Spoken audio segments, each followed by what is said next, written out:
ಜಿ5 ಇರುವಾಗ ನೀವು ನಿಮ್ಮ ನೆಚ್ಚಿನ ಶೋಗಳನ್ನ ಎಂದಿಗೂ ಮಿಸ್ ಮಾಡಿಕೊಳ್ಳುವುದಿಲ್ಲ. ಅದು ಸಂಪೂರ್ಣ ಉಚಿತವಾಗಿ.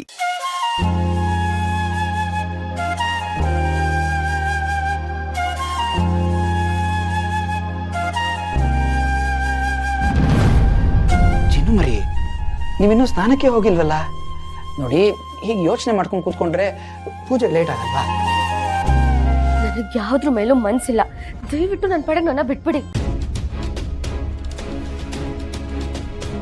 ಚಿನ್ನುಮರಿ, ಈಗ ಆಗೋಗಿದ್ರ ಬಗ್ಗೆ ಯೋಚನೆ ಮಾಡಿ ಏನಾದರೂ ಉಪಯೋಗ ಇದೆಯಾ?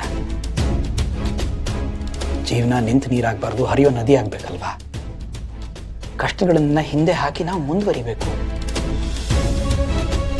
ನೋಡಿ, ನಾನು ಇವಾಗ ಪೂರ್ತಿ ರೆಡಿ ಆಗಿದ್ದೀನಿ. ಪೂಜೆಗೆ ಸಾಮಗ್ರಿ ಏನು ಬೇಕು ಅದನ್ನ ಹೋಗಿ ತೊಗೊಂಡು ಬರ್ತೀನಿ. ಅಷ್ಟರೊಳಗೆ ನೀವು ರೆಡಿ ಆಗಿರ್ಬೇಕು. ನಡೀರಿ, ಸ್ನಾನಕ್ಕೆ ಹೋಗಿ.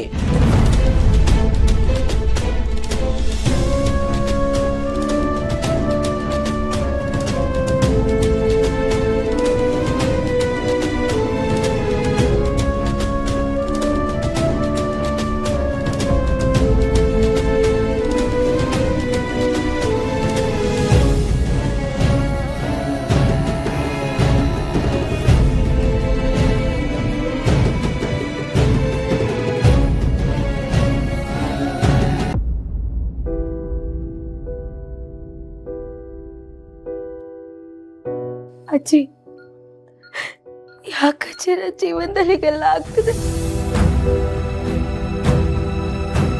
ಇದೆಲ್ಲ ನಾನು ಯಾರ ಹತ್ರ ಅಂತ ಹೇಳ್ಕೊಳ್ಳಿ?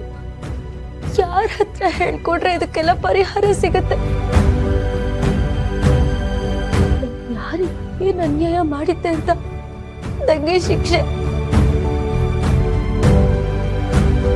ಮನೆಯವ್ರ ಹತ್ರ ಇದನ್ನೆಲ್ಲ ಹೇಳ್ಕೊಳ್ಳೋಣ ಅಂದ್ರೆ ಅವ್ರಾಗ್ಲೇ ಸಾವಿರ ಕಷ್ಟದಲ್ಲಿದ್ದಾರೆ.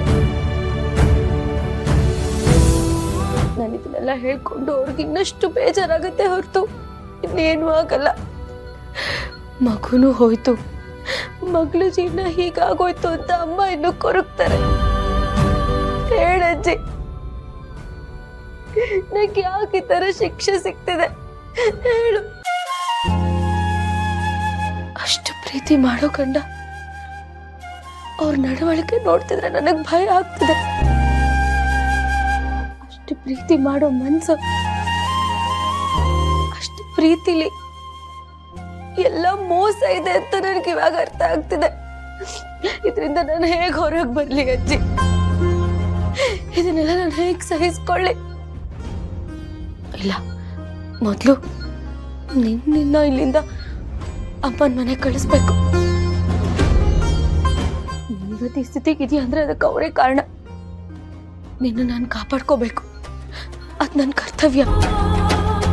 ನಾನಿವಾಗ ಹೀಗಿರೋದ್ರಿಂದ ನೀನೇ ಇದಕ್ಕೆಲ್ಲ ಕಾರಣ ಅಂತ ಅವ್ರಿಗೆ ಗೊತ್ತಾಗಿ ಏನಾದ್ರೂ ಮಾಡ್ಬಿಡ್ತಾರೇನೋ ಅಂತ ಆತಂಕ ಆಗ್ತಿದೆ. ಇಷ್ಟು ದೊಡ್ಡ ಸತ್ಯನ ಇದನ್ನ ಹೇಗ್ ಕಾಪಾಡ್ಕೊಳ್ಳೋದು? ಯಾರ ಹತ್ರನೂ ಹೇಳಕ್ಕಾಗ್ದೆ ಬಿಡಕ್ಕಾಗ್ದೆ ಒದ್ದಾಡ್ತಿದ್ದೀನಿ ಅಜ್ಜಿ. ನೋಡು, ಇದೆಲ್ಲ ಸರಿ ಹೋಗ್ಬೇಕು ಅಂದ್ರೆ ನೀನ್ ಬೇಗ ಹುಷಾರಾಗ್ಬೇಕು. ಬೇಗ ಹುಷಾರಾಗು ಅಜ್ಜಿ.